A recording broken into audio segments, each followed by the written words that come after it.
dominated by digital screens and instant gratification, there's an increasing divide in our human connections and difficulties expressing our vulnerabilities. Letters to My Podcast explores the tapestries of storytelling by transforming written letters into spoken word.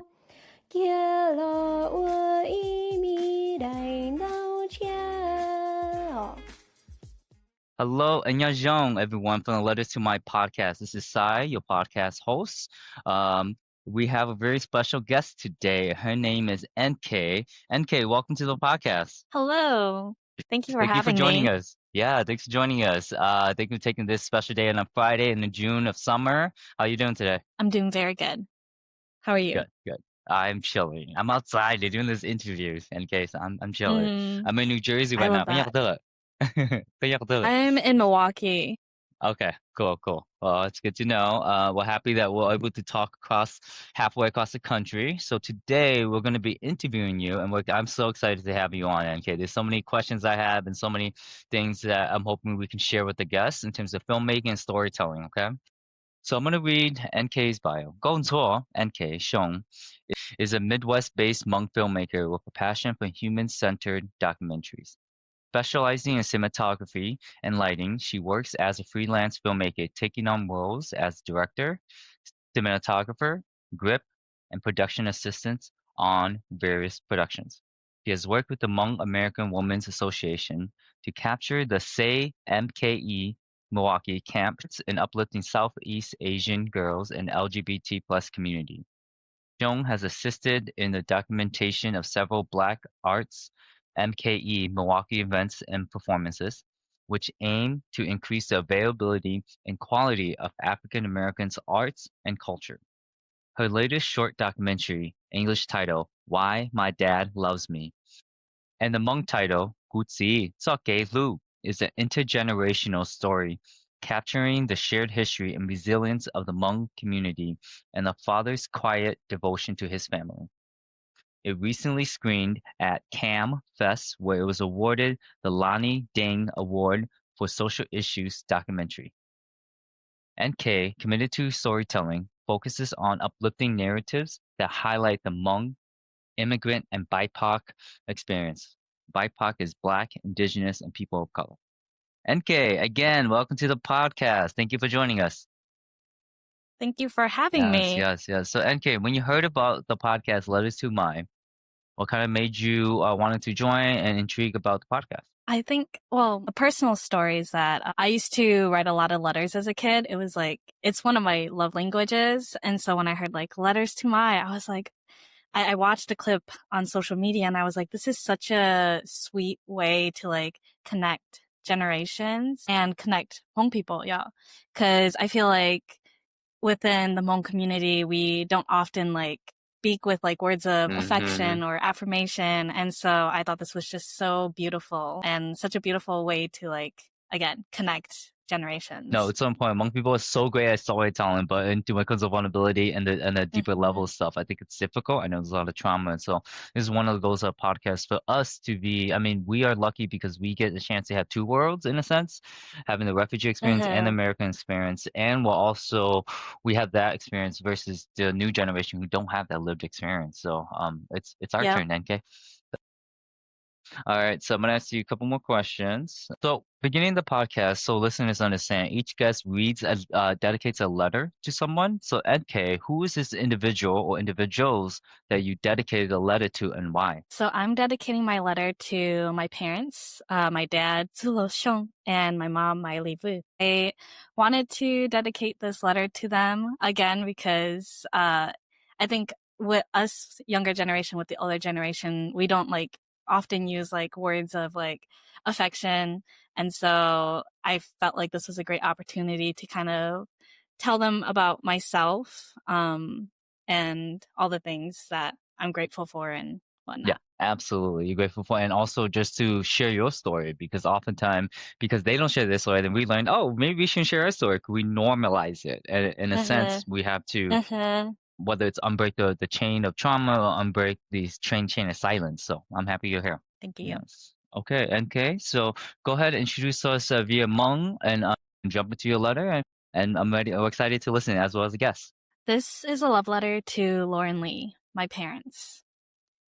Dear Dad and Mom, I am now 26, around the age of when you two had me, number 6 of 9.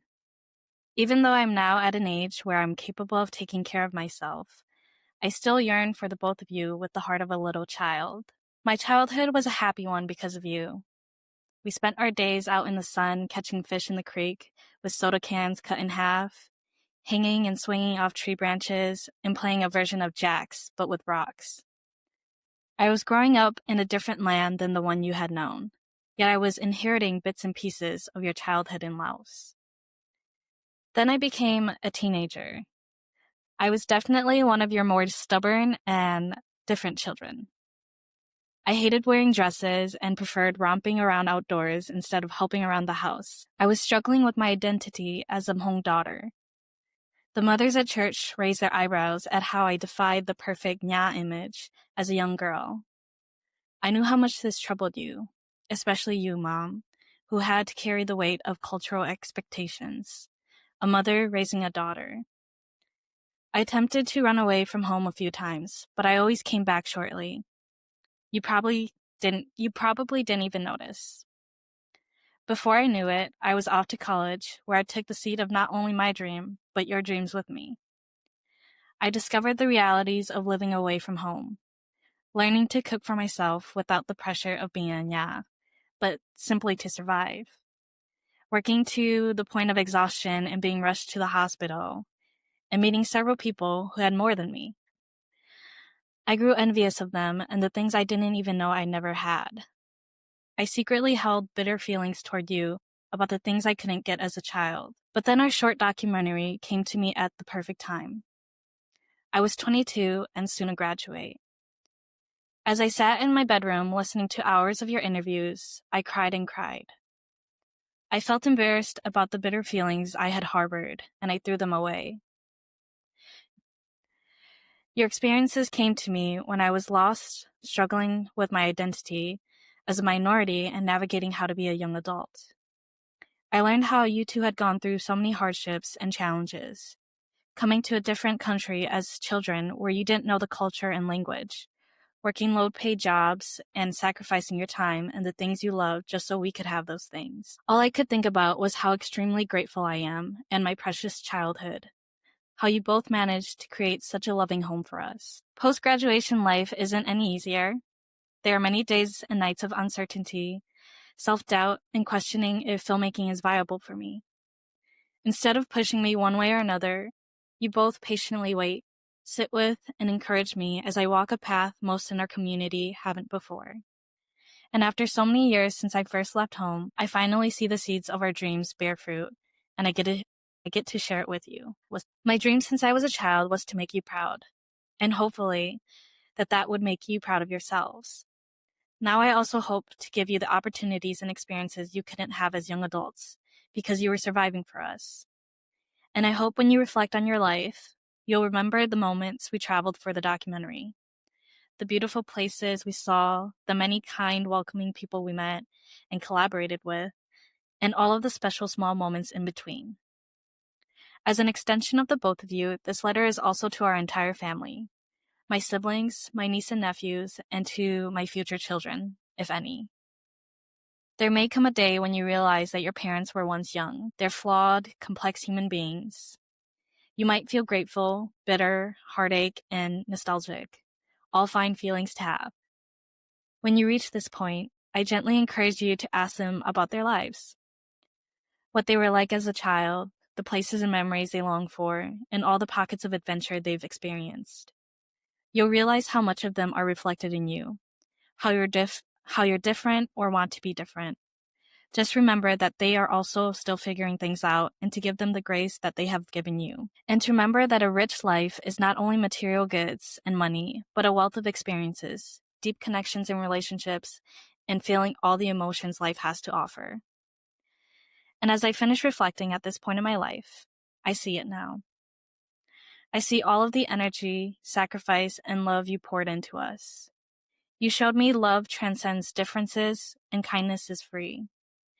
I know in your hearts you desire to have done more and do more for us, your kids.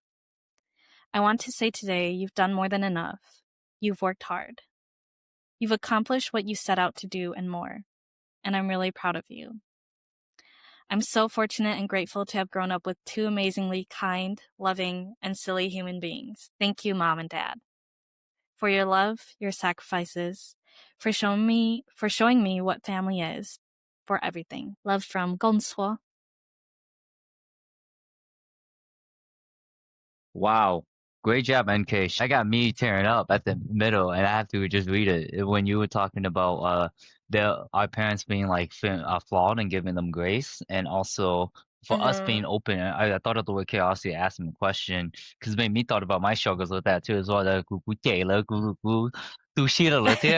know, how do you say anger in Hmong? How do you say that?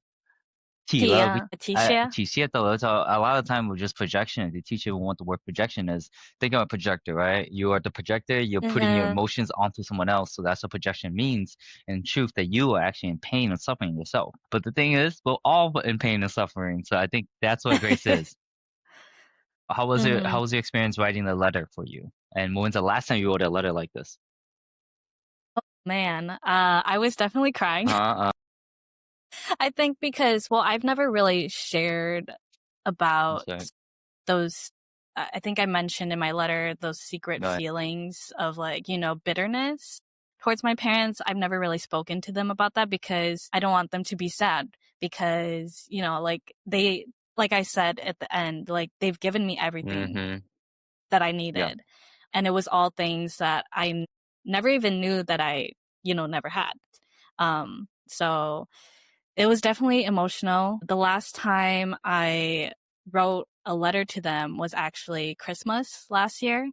I wrote two separate letters, one for my dad and one for my mom. And I very much said, I said similar things, but in a different way, specifically to my dad. So my dad has a heart condition and he was going through a lot of health issues last year. And in the letter, I wrote to him that I just want him to take care of himself.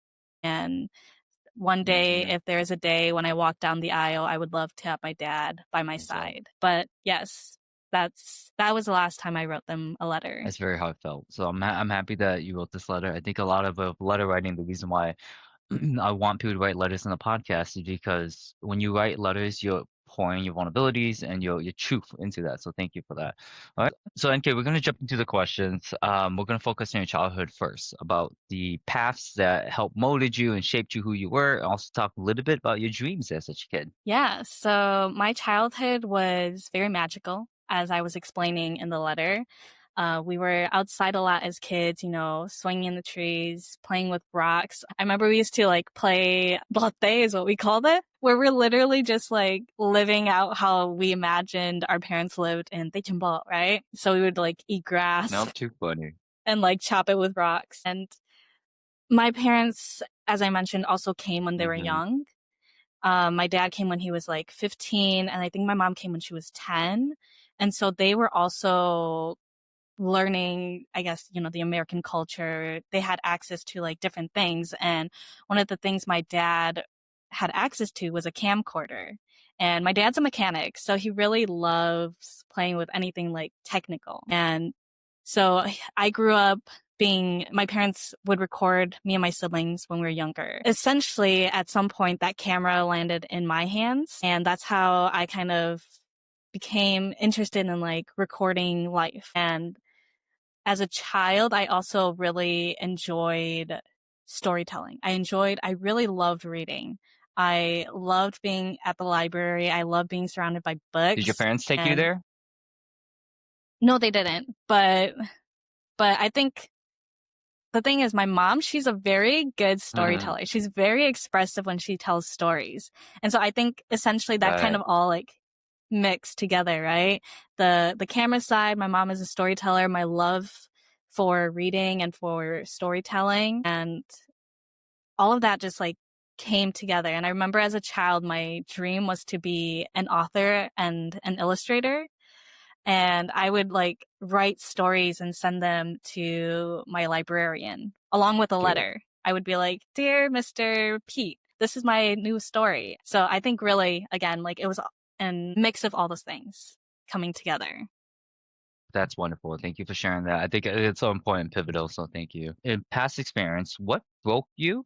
What molded you? Or what helped you reclaim your power? I gotta think about this one a little bit. So I'm gonna reference my letter and my documentary a lot. In my letter, I mentioned how when I went off to college, I learned or I met a lot of people who had a lot more than I had, right? College kind of was my first experience being surrounded by a predominantly white crowd. The film program was very white, and I grew up in a pretty diverse education system. There's a good mix of Black, Asian, a lot of Hmong people, Hispanics, so like very diverse. And so I never really like felt like I was a minority until I went to college. And my first experiences of like, I guess you could, my first experiences of like, you know, realizing that I was a minority was actually among my closest white friends. And again, like I don't think they were like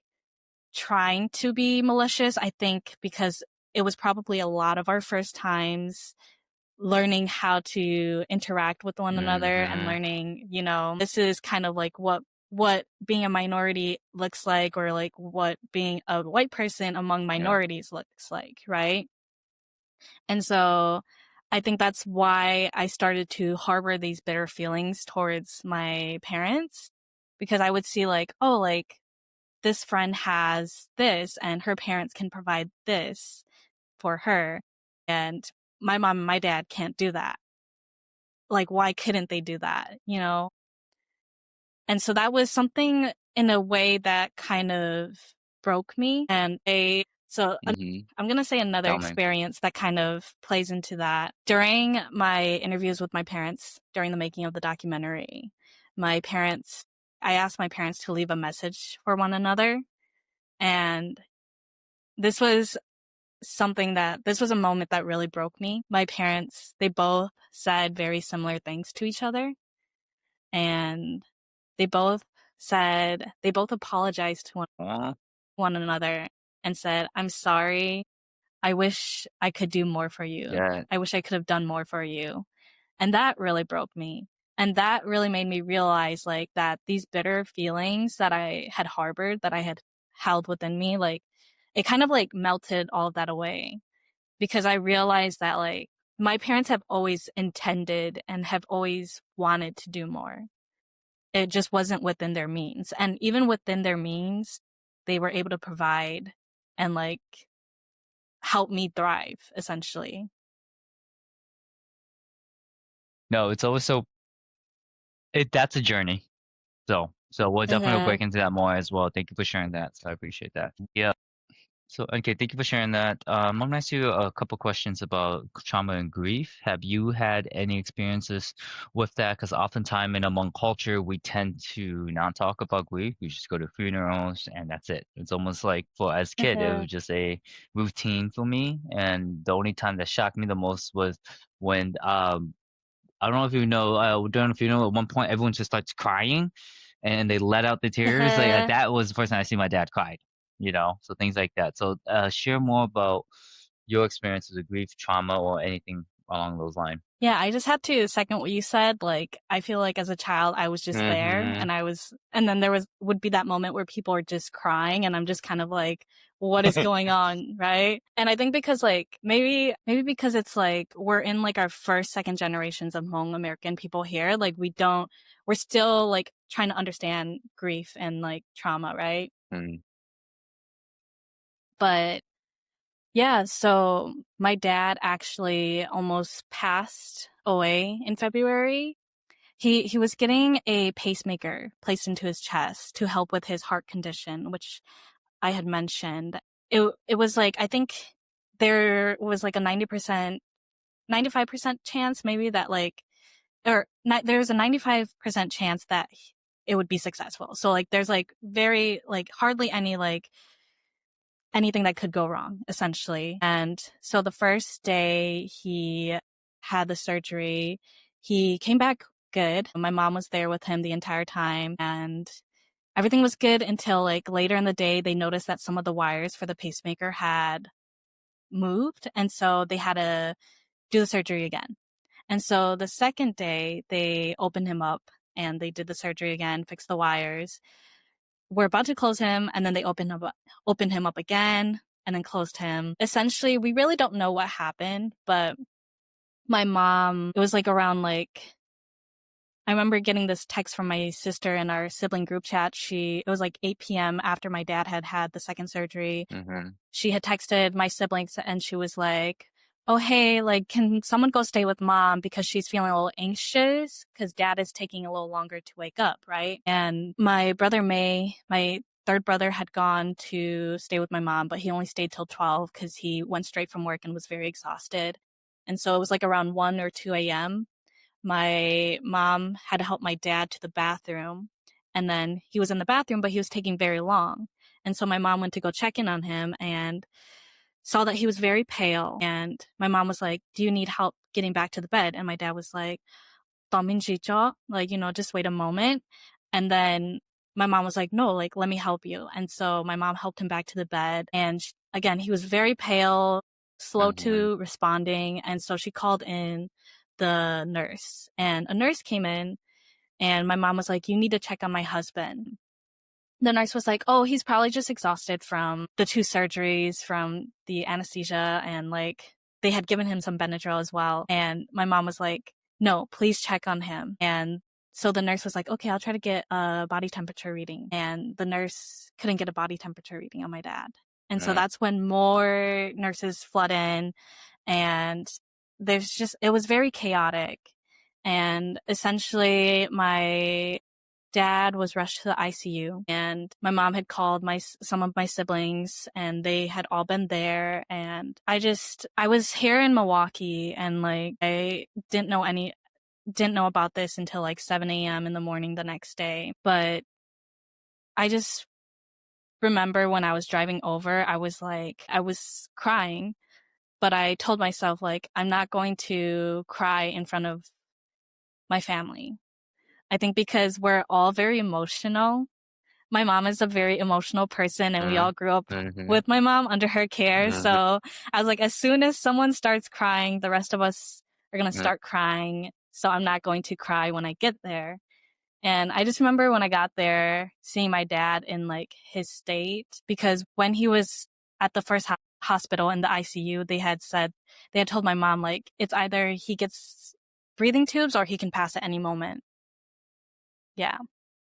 And so we went with the breathing tubes, and I just remember seeing him in such a terrible state with the breathing tubes down his throat. My mom was in the room with me, and she had like whispered, or she had said into his ears, like, and I was holding my dad's hand, and she told him, like, if you can hear me, squeeze your daughter's hand.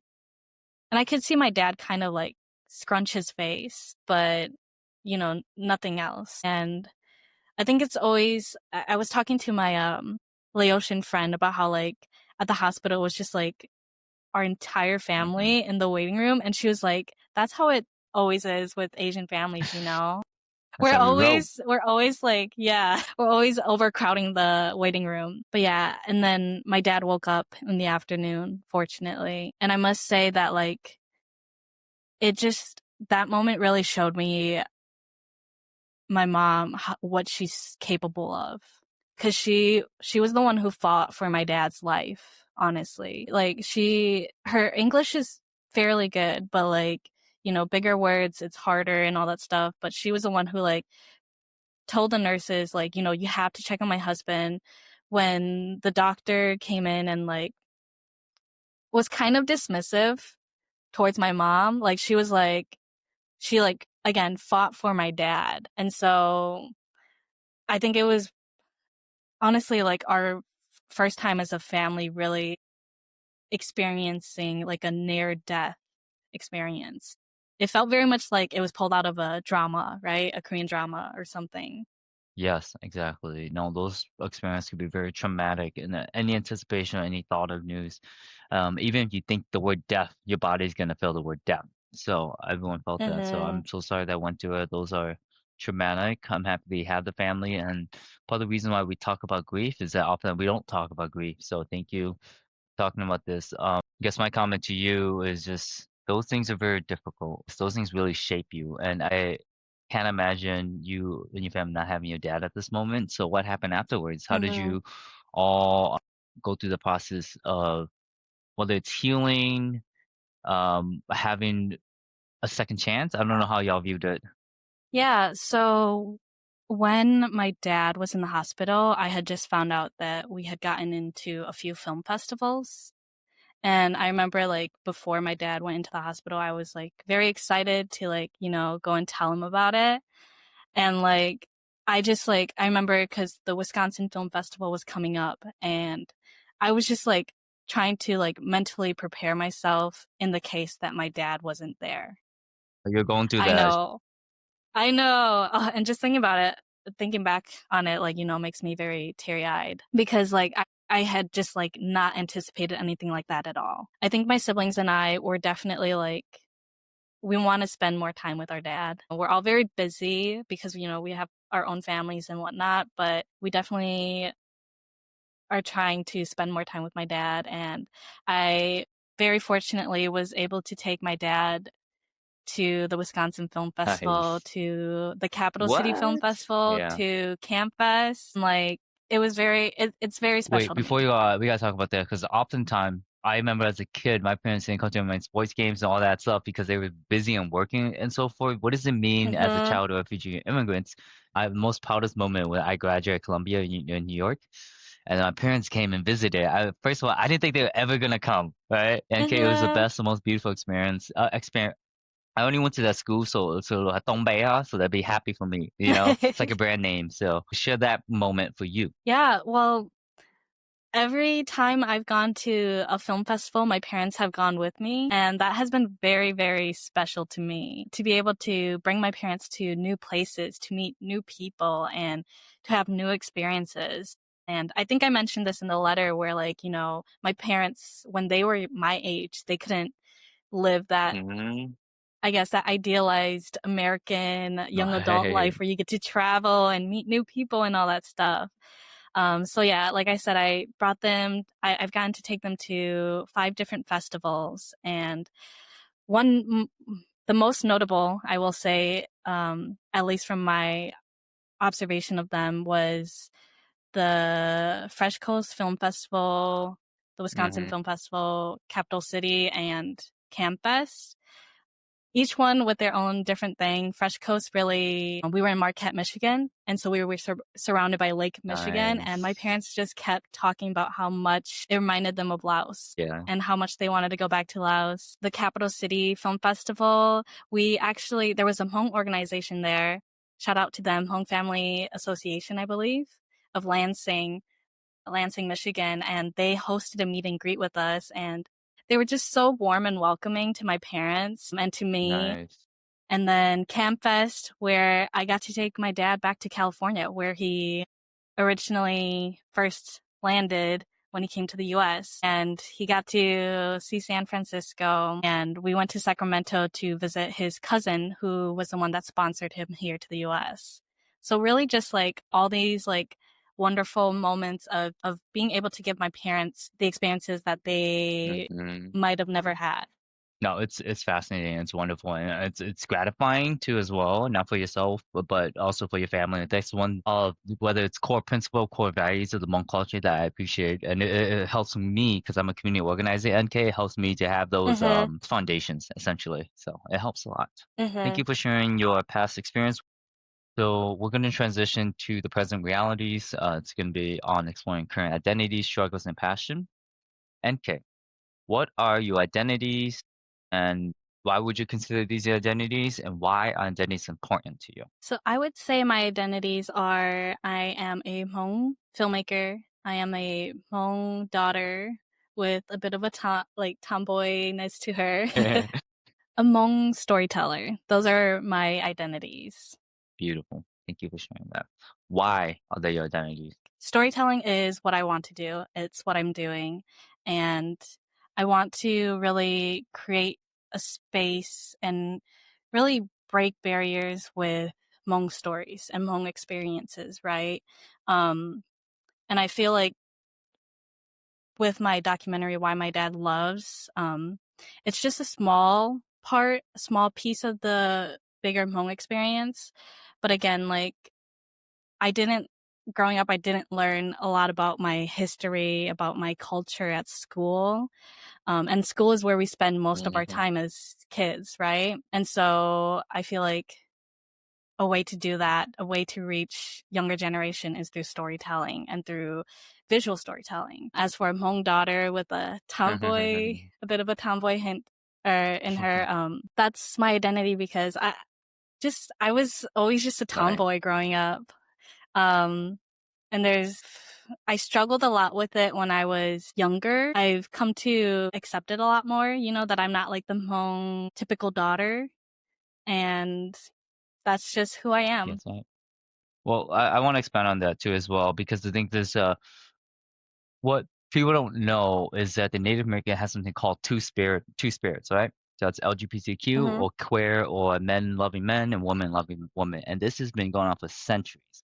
So what that tells me, there are different spectrums of identity. So we all share Mhm. masculinity and femininity traits. So you just lean towards one other, but at the end of the day, you are who you are. So I think it's wonderful. And Mhm. it's a struggle that I struggle with because I lean towards the emotional and the feeling side of it. And I will struggle like, oh, I'm too much of a woman, all that stuff, but I realized that NK, it's just fucking strength, it's what makes me able to connect Mhm. with people. And at the end of the day, everyone has a mother, everyone has a father, Mhm. and we can share both traits.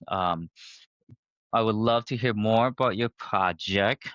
People don't know. I know what film festivals are, so you're gonna have to back up a little bit, about like your Mhm. projects that you're working on, why you're going to film festivals, and why is it important to have recognition? You know how you go to those events. Like, talk to us more about that. Yeah, so my short documentary is called Why My Dad Loves. The Hmong title is Gutzi Tsokehlu. It was originally my senior thesis film, but I received a grant from Milwaukee Film to expand on it. It's a story, well, it's a documentary. It captures my father's experience as a Hmong refugee and immigrant. He came to the US when he was 13 years old, and he married my mom and they raised 9 children, but my dad barely ever spoke about his life.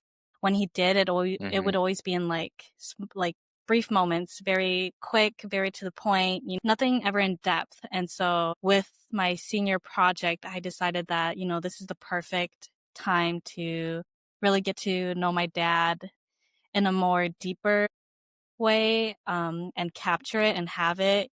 Um, and I've always wanted to just make a film about my dad because he's such a cool, funny guy. He's very I don't So, know the way ingenious. He can just create things from nothing. So I love it. yeah. So we've been able to go to a lot of amazing film festivals. Film festivals are where it's a festival where like we just watch films. We support each other as filmmakers. We connect with the local community there and really just like uplift one another through filmmaking. And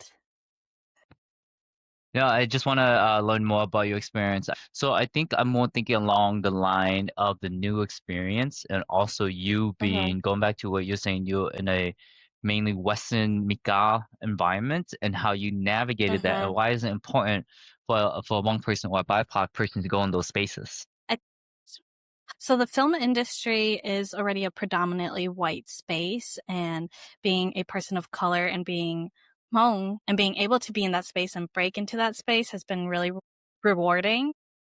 Right.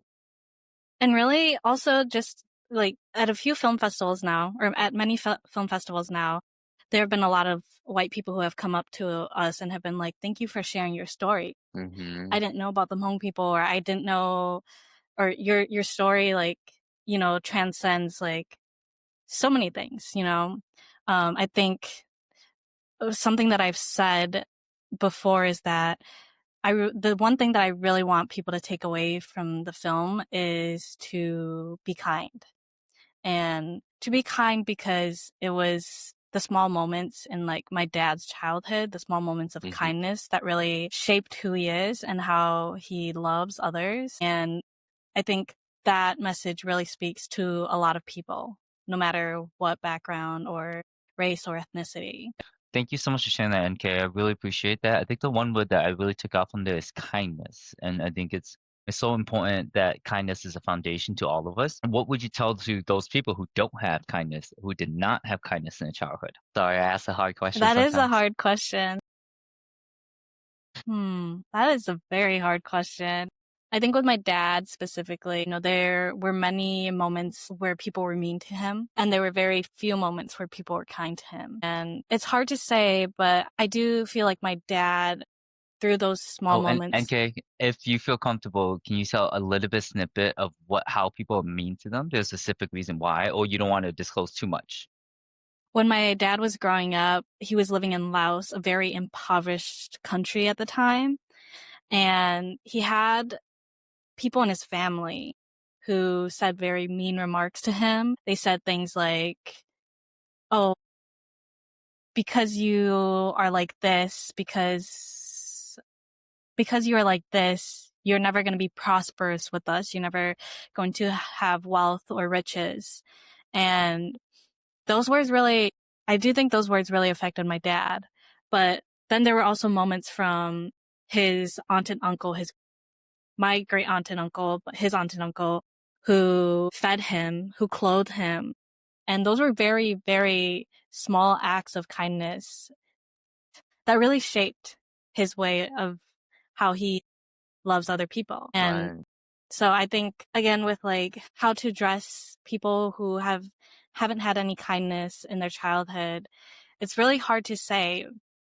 It's really hard to like No, I think you said it, NK. It's just through trials and tribulation, through oppression, through discrimination, Mhm. he, your dad, chose kindness as a route, even Yeah, if it was 10%, 15.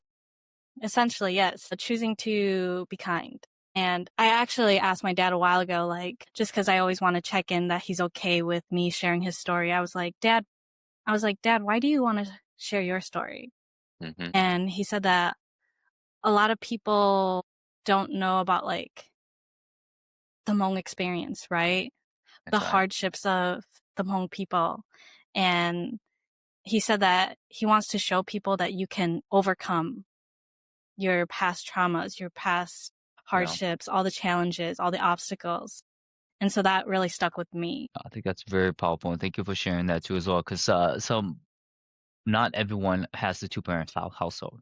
Some Mm-hmm. may have a one parent, and if it's a mother or a father as a single parent, it affects your psyche, affects your upbringing, and so forth. And I worked in foster care and child welfare for 9, 10 years in family court. So I've seen separations of family. I've seen the unfortunate outcome of a single parent household versus a Mm-hmm. two-parent household. So thank you for sharing that.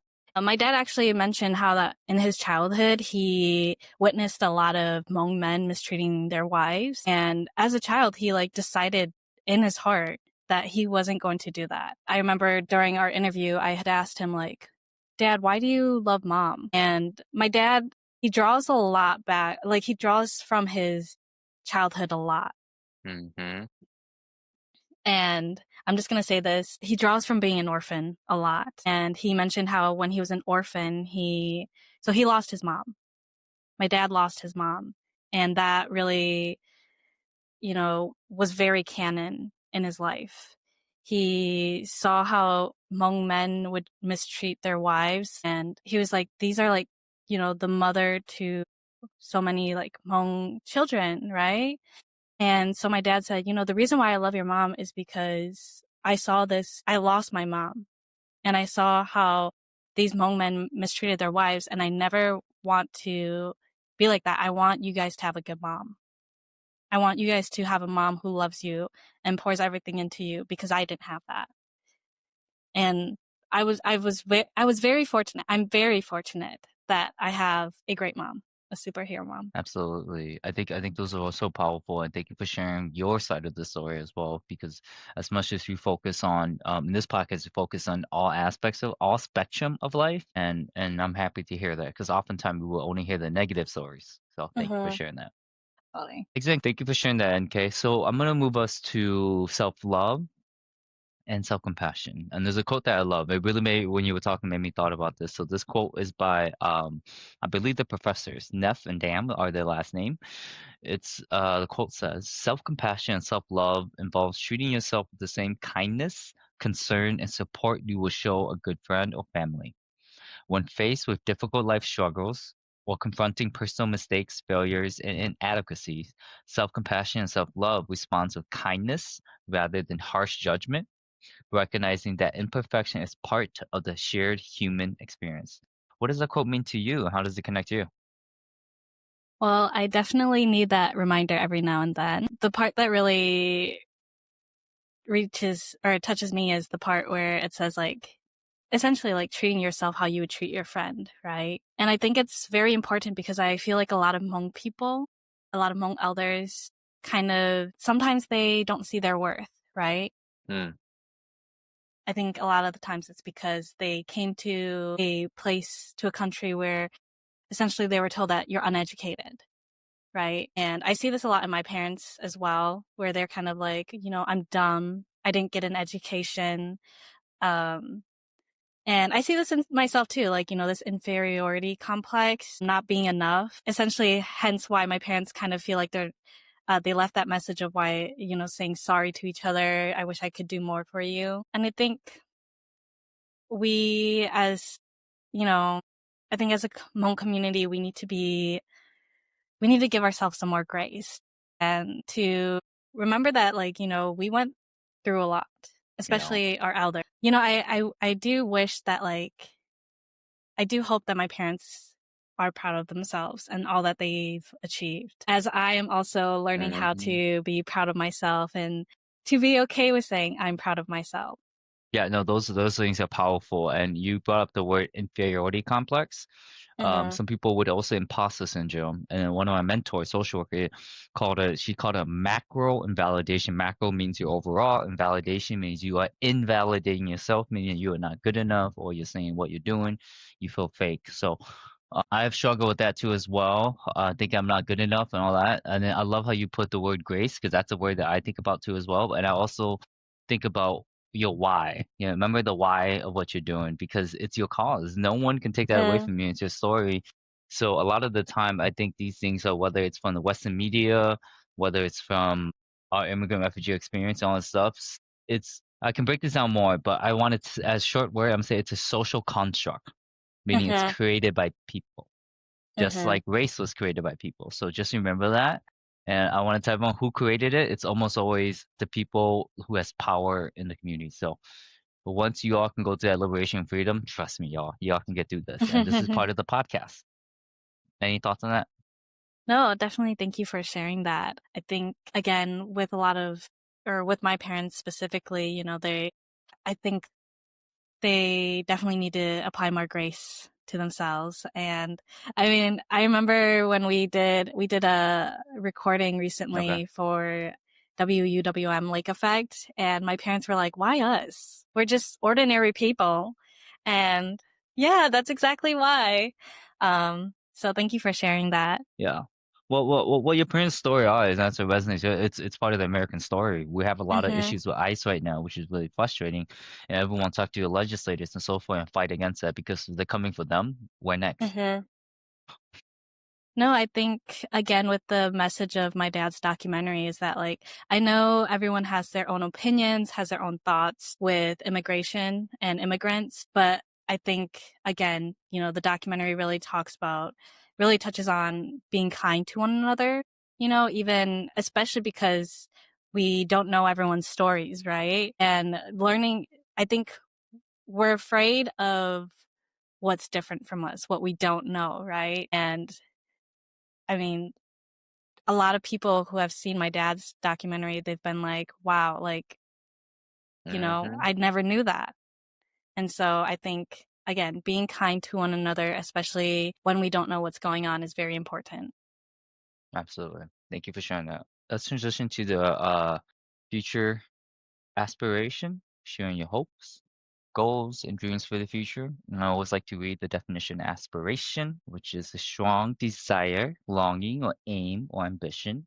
Intellectual aspiration. Synonyms can be craving, yearning, or could also mean a goal or an objective that is strongly desired. An example is the presidency has always been in her aspiration since childhood.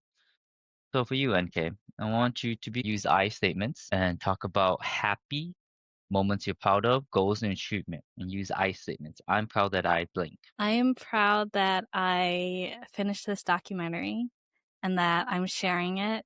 I think it's one thing to finish it and then a bigger thing to share it, right? Takes courage, takes a lot of courage, especially when you feel or especially in the film industry as a person of color, not knowing what the next steps are, what reactions are going to be. It takes a lot of courage. Thank you. And those are really great achievement, and that's good. Next, I want you to fill in the blank. You don't have to say all of them. You can say, I want, I desire, I yearn, I will be, I aim to be. Again, I want, I desire, I yearn, I will be, I aim to be. I desire to continue telling Hmong stories and Hmong experiences. I think there's not a lot of Hmong representation Mm-hmm. in, American media. And so I think it's like the perfect time to do it, It's our 50th year anniversary. Woo-hoo. And I mean, there have been, like Jua, Mm-hmm. Bitterroot, a lot of breakthroughs right now. And so it's really Uh, cool to see that. Yeah. exactly. That's What what I what are strive to those? do. People may not know who those are. What those you just mentioned. Yeah, Joel Lee Grande, amazing Hmong producer in Minnesota, and Bitterroot. Sorry, what are those? So sorry. Well, I mean, who are they? Tell it like someone who doesn't know who they are or what they Okay, are. okay. Jolie Grande is a producer, filmmaker from Minneapolis, Minnesota, and she just finished her short documentary, Te, which is honest. It's touching on like Hmong farmers in the Twin Cities, and again, like there's a lot of emotion to it, right? It's a very short documentary, but there's a lot of emotion to it, and it follows a few people, a few Hmong elders, and really like there's a moment in the film where one of the Hmong farmers talks about how he again says that "gudwa," like I'm dumb, but Right. No.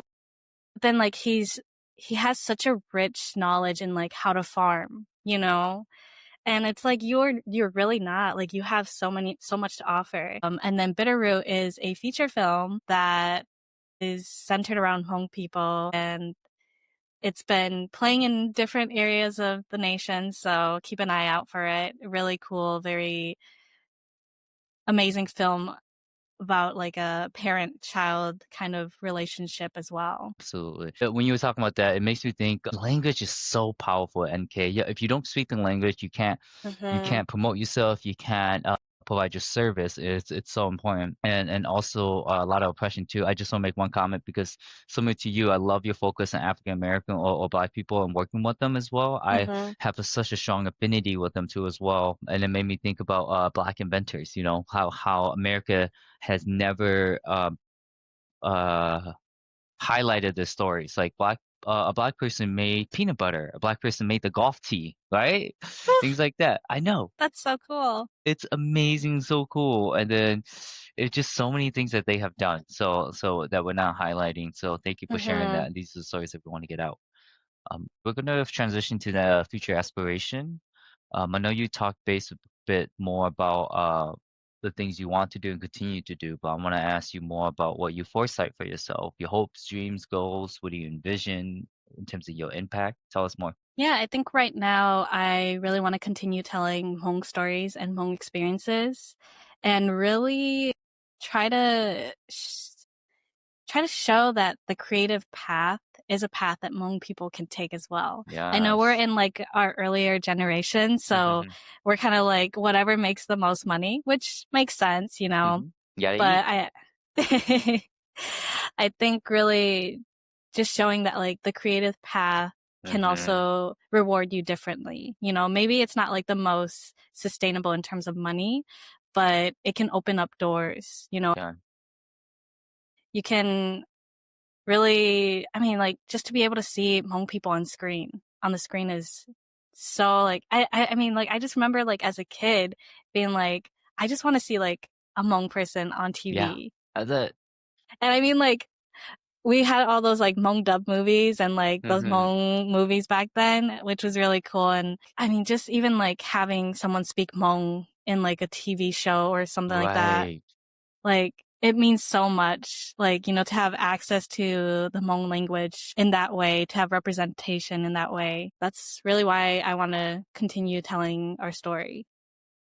Absolutely, we need you. And you looked at the Chinese. I'm sure there's a lot of directors and production assistants at the beginning. I don't know that, but Bruce Lee to me is always the first one I think about.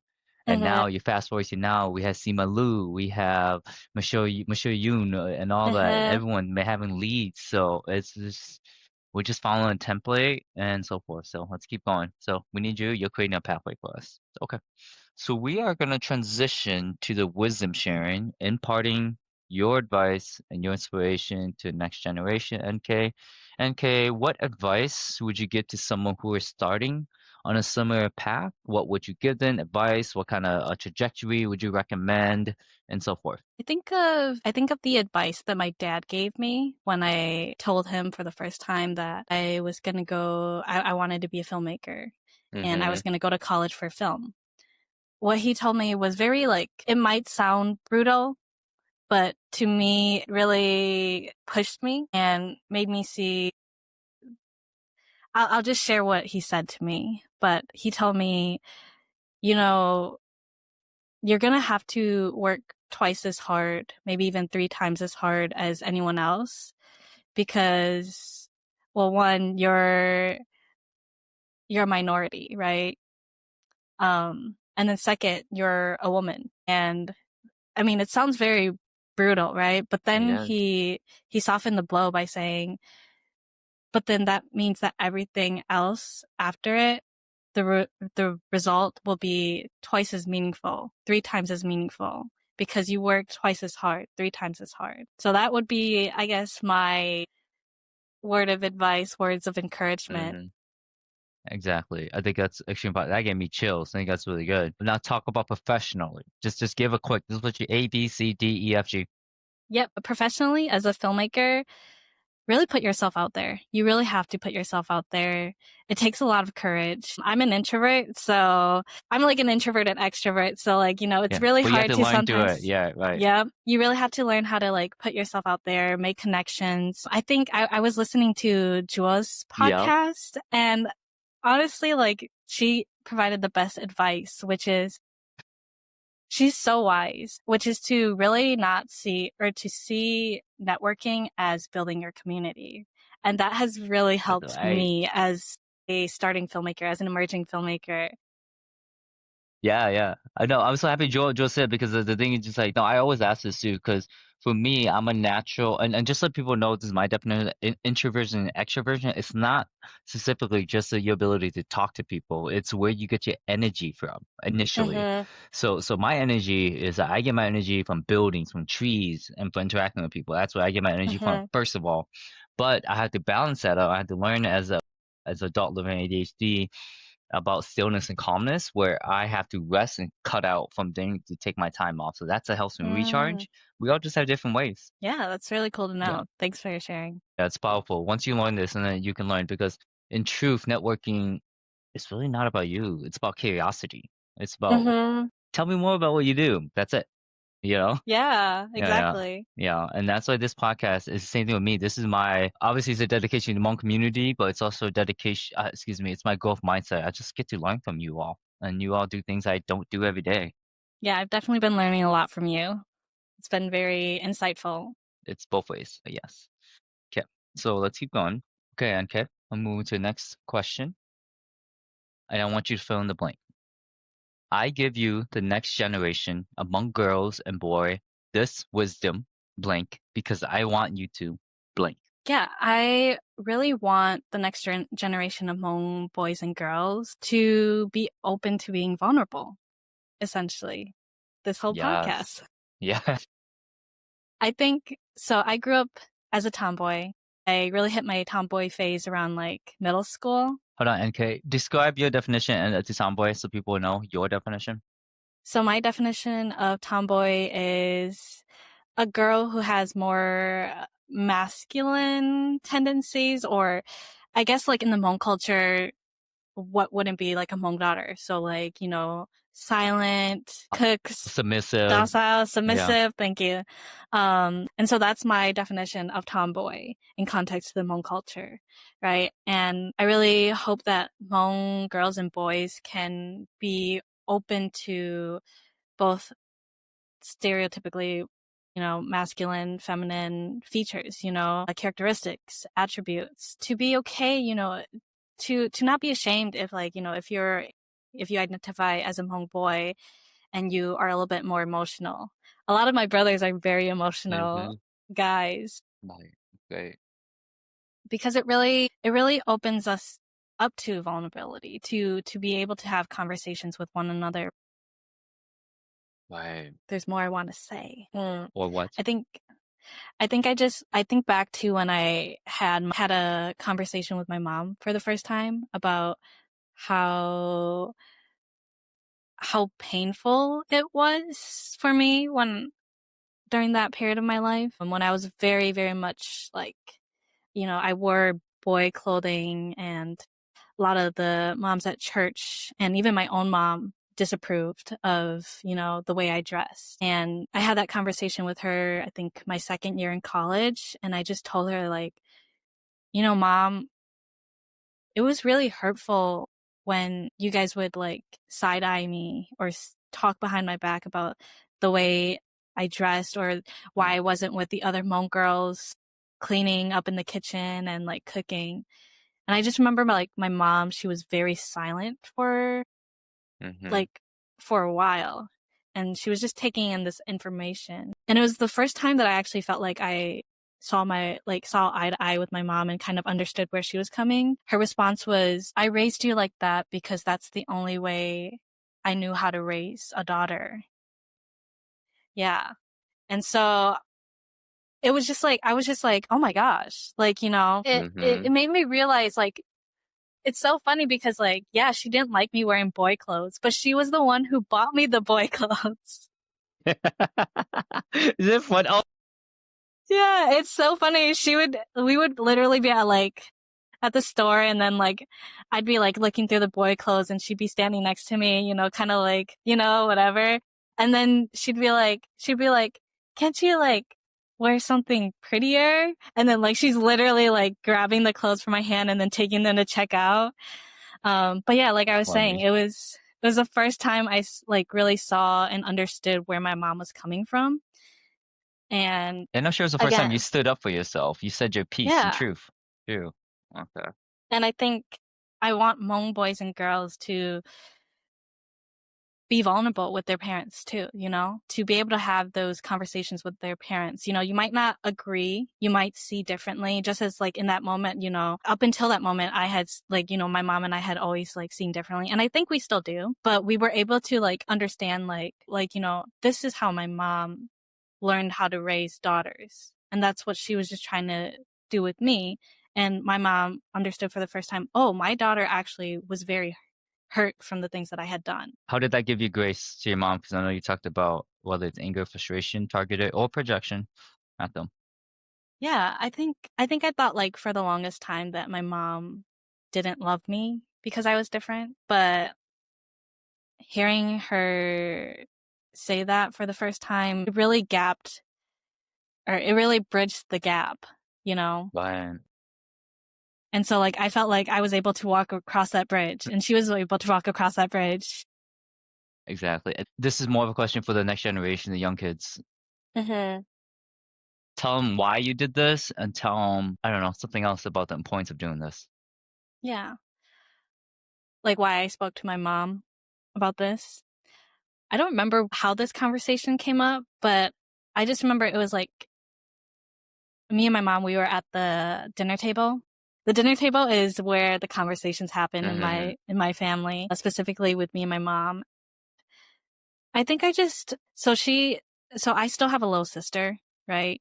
And my parents are parents until the end, right? And we were at a point, I think, in our relationship where we could openly talk about things. And I just wanted my mom to know because, I don't know, just something Mhm. touched me that night, I guess. Yeah. Tama. Mhm. Like, I know that, like, she might, like, blame herself, but I didn't want her to see it as, like, blaming herself. I just wanted her to know. And I think for the next generation, we're gonna, like, as you're growing up, you're gonna, like, have arguments with your parents. You're gonna see very differently than Mhm. your parents. But there's gonna, like, be a point in your life where you realize that, like, your parents were also just growing up as well. That they're True. growing up as you're growing up, That's right. right? And so you're gonna learn that they're learning things for the first time while you're learning things for the first time. And I have 9 siblings, so my mom and dad had to take care of 9 different Yeah. personalities, right? Yeah. And so something that worked on one kid is not gonna work on the next, might not work on the Mhm. next. But yeah, just I think for the next generation to, when you get to that point, to give your parents grace when you open up to them, when they open up to you, because I want you to be able to have open conversations with your parents, and to be able to talk to them to feel like you can talk to them about anything and everything. Yeah. Absolutely. I think that's very powerful. We're gonna transition to the mindset, persistence, practice, and habits. Because these are all ingredients to success. Oftentimes, people only see the soup or the salad or the la or the pho being made. We don't see the ingredients, right? Mm-hmm. So, and we want to hear more about the mindset, persistent practice, and the habits that helps you be a mover and a shaker in the community. So, who inspires you to keep moving forward? I'll ask you a second question afterwards. I would say that my little sister Mm. is who inspires me, who motivates me. So she actually has epilepsy. She had her first seizure when she was 4 years old. She is now 14, so it's been 10 years. Thank you. So my little sister, she is neurologically different. She takes a little longer to learn things. She motivates me because, you know, there have been, there are a lot of doubts with people who are different, especially with the brain. But she's here. She's doing her thing. She's learning. In spite of all She's those things, right? If such a shame, exactly, embarrassment, she's exactly, doing it. exactly. And my very first documentary was about her. No And she way. was Okay. she was 8 years old at the time. Something that sticks with me is when she said, she's happy to have her seizures, but she doesn't want to have them. Mm, Yeah, and this is like an 8-year-old breaks my girl, fucking heart. Yeah. I know. Yeah. She's so precious, and I don't ever want her to, like, feel dispirited or, like, I want her to keep that spirit, that, like, she can still do Mhm. anything. She can still do everything. Yeah. No, I think that's powerful. You say it. She's what? She's my motivator. Yes, yes, yes, yes. I think it's always good to have those. I call those like the rock, my beacon, my guiding post, whatever they are. It just helps you remember where you come from. So those are always Mm-hmm. important and why you're doing what you're doing. So the second question, what kind of mindset or habit for NK is essential for you to be successful or continue to be persistent in life that you can share with the next generation? Again, this goes back to my little sister. It goes to the short documentary I made of her when she was 8 years old. My dad left a message for her, and I think this is important to me as a person, as a filmmaker, Mm. as a storyteller.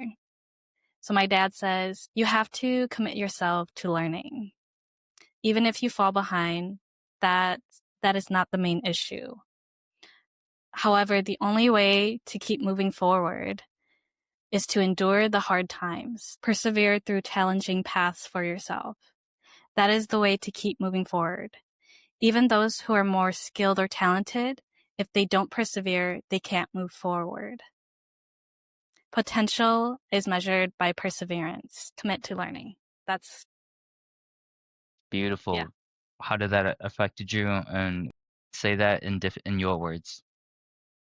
Yeah, I think I want to be open to learning, to really continue working hard. And I think that's the best attribute that a lot of Hmong parents have given us, is that they work so hard. They work so hard.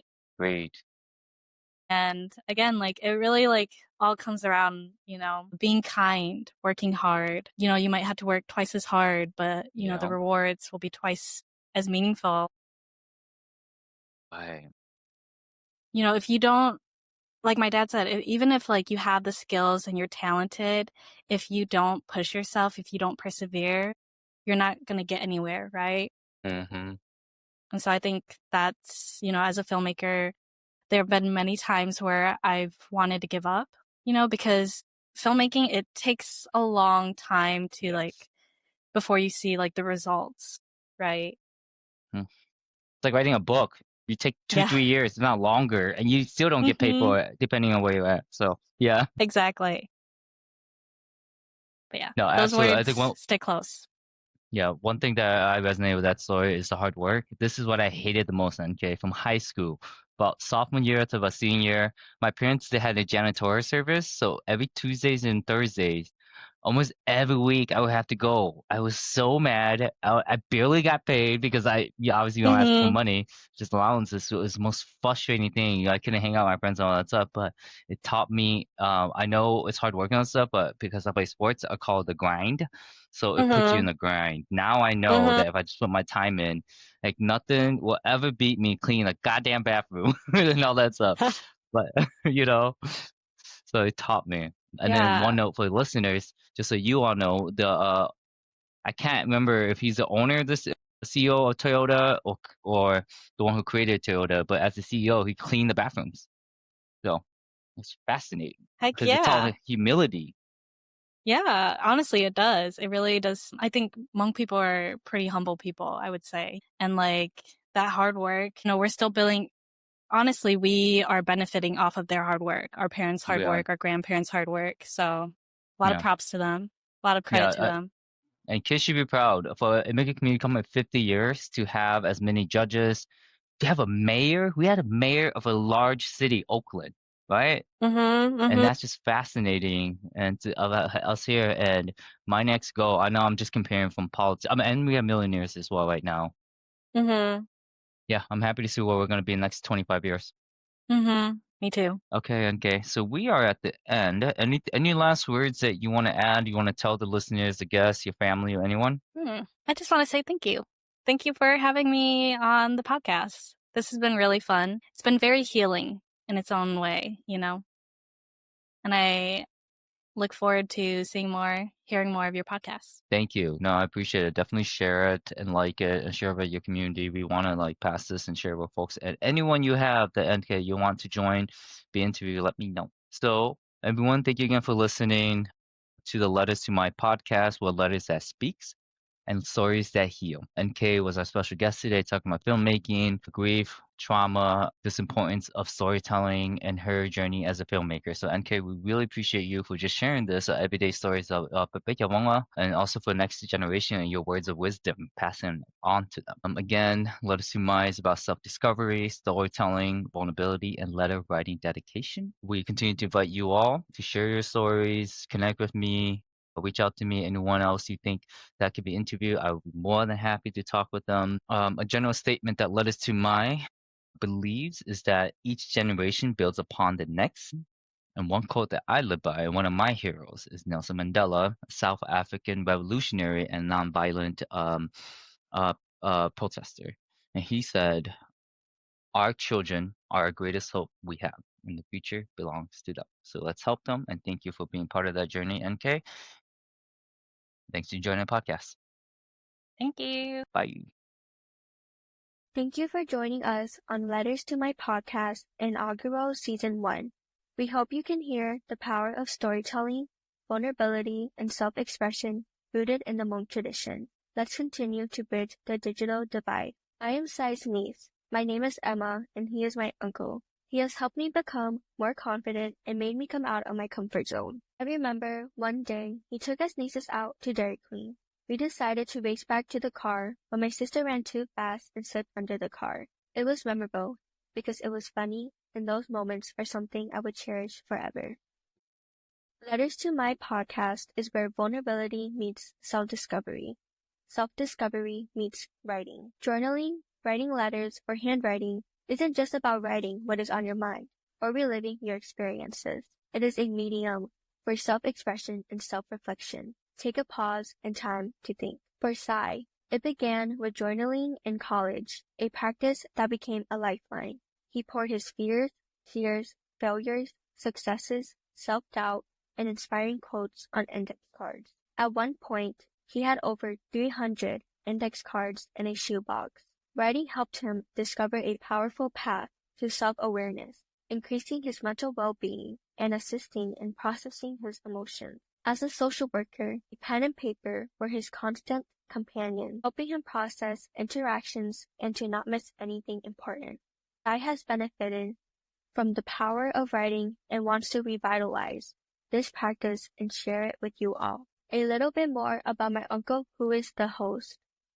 Xai, he, him, his, is a first-generation Hmong American man, social worker, and community organizer with over 12 years of experience. Xai is diagnosed with ADHD. He is passionate about building community through storytelling, self-expression, and the importance of affinity with their human counterpart.